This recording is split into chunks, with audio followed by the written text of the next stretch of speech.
Hallelujah. अपने हाथों को उठाओ सब जन। Thank you Jesus. खुदावंद तेरा पवित्र आत्मा इनकी जिंदगियों में कार्य करे। आज जितने जन खुदावंद इस लाइव टीचिंग को सुने, तेरी पवित्र आत्मा के जरिए ब्लेस्ड हो खुदावंद। इनकी जिंदगियों से हर वो कमी निकले खुदावंद जो तेरी ओर से नहीं, तुझसे जो दूर करती है खुदावंद। तेरा वचन इनकी जिंदगियों में आज काम करे, पवित्रताई में, सामर्थ में, नए दर्शनों में खुदावंद, नई ग्रेस में इन्हें लेके जाए खुदावंद। मैं तेरे जीवित नाम में इन्हें आशीषित घोषित करता हूं खुदावंद। तेरी हीलिंग का आत्मा इन्हें छुए खुदावंद। जितने बीमार है इस वचन को सुने और चंगे हों खुदावंद। तेरा पाक रूह इनकी जिंदगियों में, इनकी सेवकाइयों में ग्रोथ के साथ खुदावंद इनको छुए। जितनी अंधकार की शक्तियां इनकी जिंदगी में काम करती, तेरे जीवित नाम में खुदावंद इस वचन के द्वारा इनको छोड़ के जाती रहें। तेरे जीवित नाम में हम मांगते हैं, आमीन। यीशु मसीह के नाम में, आमीन। हालेलुया। स्वागत है यीशु मसीह की प्रेजेंस में। आप देख रहे हो कि मैं अपने प्रेयर रूम के साथ बैठा हूं और ये परमेश्वर की विल है कि यहां से अब मैं आपको रोज या एक दिन छोड़ के या कभी भी जब परमेश्वर का आत्मा मुझे लेके आया करेगा, मैं आपको टीचिंग दूंगा। इसका रीजन ये है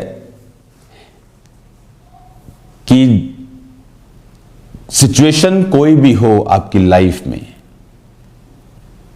वो मैरिज ट्रबल हो, वो फिजिकल ट्रबल हो, वो हीलिंग हो, वो कैंसर हो, वो एड्स हो, वो फाइनेंशियल ट्रबल हो,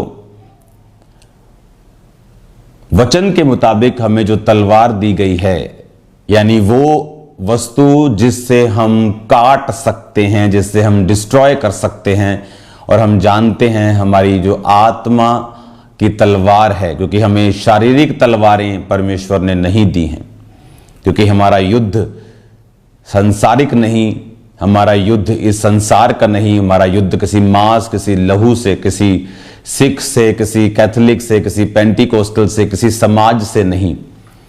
हमारा युद्ध शैतान से, अंधकार की शक्तियों से, उन आत्माओं से बाइबल कहती जो आज भी लोगों की डिस्ट्रक्शन के लिए काम कर रही। तो वचन कहता है आत्मा की तलवार लो। जो भी सिचुएशन में आप हैं, अगर उसके पीछे वर्ड आपको नहीं मालूम कि मुझे कौन सा वचन बैक कर रहा है और कौन सा वचन इस सिचुएशन के लिए हथियार है, तब तक आपकी जो जीत है, जो विक्ट्री है, वो सुनिश्चित नहीं है। एक व्यक्ति जो बहुत बढ़ा और एक व्यक्ति जो नहीं बढ़ा, उसका रीजन सिर्फ दृष्टि है, विजन है, आत्मिक समझ है कि उसको वचन की कितनी समझ है और वो वचन से किस प्रकार अपने उस केस को जो परमेश्वर ने उसको बढ़ने के लिए या ब्लेस होने के लिए दिया है, किस तरह से काम कर सके। स्तिफनुस के ऊपर जब पत्थरवाह किया गया तो उसने कहा, हे परमेश्वर मेरी आत्मा को ग्रहण करना। लेकिन जब पौलुस के ऊपर वही पत्थरवाह किया गया, और बाइबल कहती है वो इतना ज्यादा उस पे पत्थरवाह किया गया कि सब लोग उसे मरा समझकर, यानी उसका सिर फट गया होगा, उसकी बॉडी पे कई निशान होंगे, पूरी तरह से वो लिखा उसे मरा समझकर। जब कोई पत्थर मारता है किसी को, उसको मालूम होता है कि थोड़े सांस हैं या थोड़ा जीवित है, लेकिन उसे मालूम होता है कि मैं इतने मार चुका हूं कि ये मर चुका। लिखा उसे मरा समझकर छोड़कर चले गए। लेकिन पौलुस ने अपने मुंह से एक भी बार नहीं कहा कि परमेश्वर मेरी आत्मा को ग्रहण कर, क्योंकि हम अपने मुंह के फलों को खाते। बाइबल कहती जो तुम्हारे मुंह से निकलेगा वही होगा। तुम्हारा जो मुंह है उसमें परमेश्वर ने ताकत दी है। और बाइबल कहती जब चेले पौलुस के करीब आकर खड़े हुए तो पौलुस उठ खड़ा हुआ और चेलों के साथ चला गया, और उसका जिक्र वो बार बार करता रहा। मैं पत्थरवाह किया गया, उसके निशान मेरे शरीर के ऊपर हैं, कोई मेरी देह के निशानों को तुच्छ ना समझे। तो वो सभी वही चीजें थी। उस वचन को मैं पढ़ना चाहता हूं आपके सामने। यशाया 54 उसकी 15, 16 और 17 आयत। मैं इसको बाद में पढ़ता हूं, आप इसे नोट करो।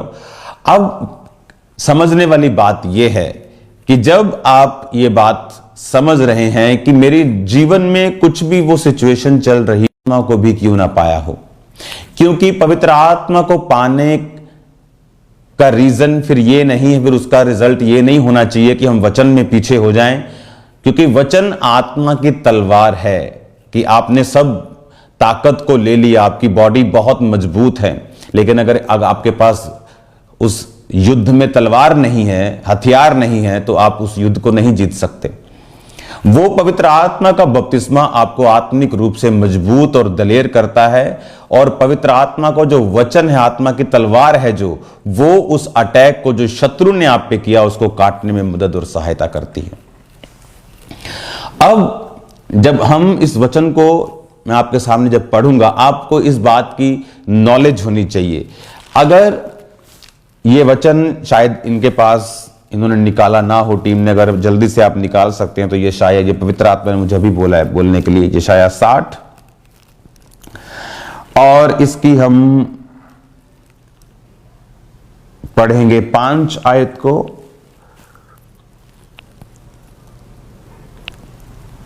और इसकी हम पढ़ेंगे 11 आयत को, जिसमें आप ये बात समझेंगे कि अगर मैं 5 आयत को पढ़ूं, तब तू इसे देखेगी और तेरा मुख चमकेगा और तेरा हृदय थरथराएगा और तू आनंद से भर जाएगा, क्योंकि समुद्र का सारा धन और जाति जाति की धन संपत्ति तुझको मिलेगी। उसने कहा समुद्र का धन तुझे मिलेगा, जाति की संपत्ति तुझे मिलेगी। ये किसके लिए है वचन? ये वचन उन लोगों के लिए है जिन्होंने परमेश्वर में अपनी लाइफ को डेडिकेट तरीके के साथ दे दिया है। अब जिस व्यक्ति को यह वचन मालूम है, वो इस वचन को क्लेम करेगा और इस वचन के जरिए परमेश्वर से उन आशीषों को प्राप्त करेगा और बढ़ेगा जो आम व्यक्ति या दूसरे सेवक नहीं कर पा रहे। और अगर मुझे यह वचन मालूम है तो मैं इस वचन पे प्रार्थना करूंगा, फाइट करूंगा और इस वचन के अनुसार चलूंगा। जैसे अगर किसी के पास कोई विजन है, वो विजन एक पास्टरल विजन हो सकता है, वो विजन एक सोशल विजन हो सकता है कि वो समाज की सेवा करने के लिए आगे आए। फिर वो बोलते हैं कि हम समाज की सेवा तो करना चाहते हैं, लेकिन हमारे पास पैसे नहीं, मेरे पास फाइनेंस की कमी है, मैं कैसे ये काम कर सकता हूं? कोई भी काम इस दुनिया में फाइनेंस की कमी से नहीं रहता, वो स्पिरिट की कमी, समझ की कमी से रहता है। बड़े बड़े बिजनेसमैन जो इस इंडिया में आज नंबर 1 नंबर 2 पे हैं, 100 रुपए से 150 रुपए से बिजनेस शुरू किया था। तो पैसों से नहीं किया, योजनाएं, एक ह्यूमन योजना जो इतना काम कर सकती है। इमेजिन करो अगर ह्यूमन प्लस डिवाइन योजना मिल जाए, खुदा की योजना और आपकी योजना मिल जाए, तो सोचो वो सप्लाई जो परमेश्वर करेगा वो कितनी ग्रेट होगी। अगर एक व्यक्ति, ये वचन जो यशाया 60 का मैंने पढ़ा, ये उन लोगों के लिए हैं जो पवित्र आत्मा के अधीन हैं, जिन्होंने तौबा की हुई है और पवित्र आत्मा का बपतिस्मा पाकर एक जीवित चर्च के बीच में लगाए गए हैं और जिनका एक अच्छा अगुवा है। क्योंकि वो वचन जब परमेश्वर आपको देता है, वो उस तरह का एटमॉस्फेयर भी आपको देगा कि वो वचन आपकी जिंदगी में फल लाया जा सके। सबसे पहला काम जो आपकी लाइफ में होना चाहिए वो तौबा है, वो बैप्टाइज्ड है, बपतिस्मा लेना, और उसके बाद पवित्र आत्मा से भरना और वचन पे चलना और परमेश्वर के साथ रोज प्रार्थना में एक रिश्ता कायम रखना। और उसके बाद जब व्यक्ति उस पोजीशन पे चला जाता है और जब वो अपनी लाइफ में काम करना शुरू करता है, चाहे वो पॉलिटिकल कैरियर में है, चाहे वो फाइनेंस किसी भी बिजनेस में है, चाहे वो पास्टर है, अपोस्टल है, वो कोई भी है, फिर वो इन वचनों का यूज कर सकता है। क्योंकि बाइबल कहती तुम्हें धन की कमी नहीं होगी, मैं समुद्र का सारा धन तेरे सामने रख दूंगा। और उसमें लिखा कि अगर आप बार बार इन पूरी यशाया 60 को पढ़ेंगे तो आपको ये मालूम हो जाएगा कि परमेश्वर ने कितनी धन, कितनी संपत्ति आपको आपके विजन के लिए प्रॉमिस्ड की है, और वो अपने प्रॉमिस से पीछे नहीं हटता।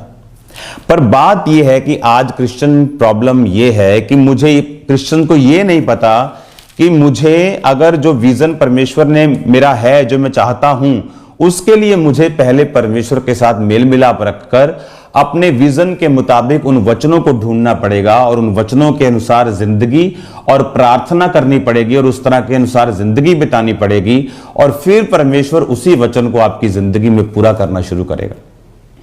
अगर आप मछली पकड़ने वाले को देखें तो जब वो मछली पकड़ता है तो वो आगे जो कांटा होता है मछली का, जो बीज हम लगाते हैं, वो टिड्डी हो सकती है, छोटी मछली हो सकती है, तो उसको खाने के चक्कर में मछली पकड़ी जाती है, या वो आटे की गोली हो सकती है, कौन हो सकता है। लेकिन अगर वो खाली उसमें डाल दे और सोचे कि मैं बहुत भूखा हूं और प्रार्थना करे परमेश्वर से, तो कोई भी मछली बेवकूफ नहीं है जो खाली कुंडी में आके अपना मुंह फंसा देगी। अंटिल परमेश्वर की बहुत बड़ी कोई इनडायरेक्ट, जैसे पतरस गया और परमेश्वर ने कहा कि पतरस जो मछली निकले बंसी डाल, तो बंसी उसने खाली तो नहीं डाली होगी, चाहे उससे सोना निकला, वो परमेश्वर का एक मिरेकल था, लेकिन जो बंसी डाली होगी वो मछुआरा था, वो बेवकूफ नहीं था कि खाली बंसी डाल के बैठ गया होगा। तो ये बात आपको मालूम रखनी है कि जो विजन के लिए आपको पैसा चाहिए, जो विजन के लिए आपको ग्रेस चाहिए, वो अपने आप आपकी जिंदगी में नहीं आएगी, आपको उसके लिए बोना पड़ता है। पैसे की कमी को दूर करने के लिए पैसा बोना पड़ता है। अगले 3 महीने क्रिश्चियंस के लिए इतने ब्लेस्ड हैं, मैं आपको बताना चाहता हूं। यशाया 60, यशाया 54 उसकी 16 आयत को पढ़ने से पहले मैं आपको एक चीज बताना चाहता हूं। 15, 16, 17 हम पढ़ेंगे, लेकिन मैं 16 पढ़ूंगा। ओके, मैं 15 भी पढ़ता हूं साथ। सुन, लोग भीड़ लगाएंगे परंतु मेरी ओर से नहीं, जितने तेरे विरुद्ध भीड़ लगाएंगे वो तेरे कारण गिरेंगे। सुन, एक लोहार कोयले की आग ढोंक कर उसके लिए हथियार बनाता है, वह मेरा ही सिरजा हुआ है, उजाड़ने के लिए भी मेरी ओर से एक नाश करने वाला सिरजा गया है। ये वचन इतना गहरा है, अगर आपको समझ आ जाए आपकी लाइफ की प्रॉब्लम सॉल्व हो जाएंगी। उसने कहा, जो कोयला धधका कर, कोयले की आग को धधका कर फूंक करो, जो व्यक्ति हथियार बनाता है और जो हथियार बनता है, उस हथियार को यूज करने वाला व्यक्ति भी मेरा ही सिरजा हुआ है। यह बड़ा गहरा वचन है। परमेश्वर ने कहा, और 17 आयत पढ़ेंगे इसके बाद, जितने हथियार तेरी हानि के लिए बनाएंगे उसमें कोई भी सफल ना होगा, और जितने लोग मुद्दई होकर तुझ पर नालिश करें उन सबों से तू जीत जाएगा। यहोवा के दासों का यही भाग होगा और मेरे कारण धर्मी ठहरेंगे, यहोवा की ये वाणी है। परमेश्वर कहता, जो हथियार बनाने वाला फूंक फूंक कर, आग को धधका कर हथियार को बनाता है। वचन को लिखा रहने दो 2 सेकंड के लिए, 16 और 17 आयत को।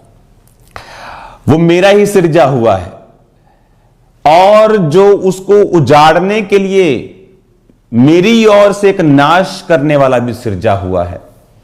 यानी परमेश्वर यह कह रहा है कि nothing is out of control, कुछ भी आउट ऑफ कंट्रोल नहीं है।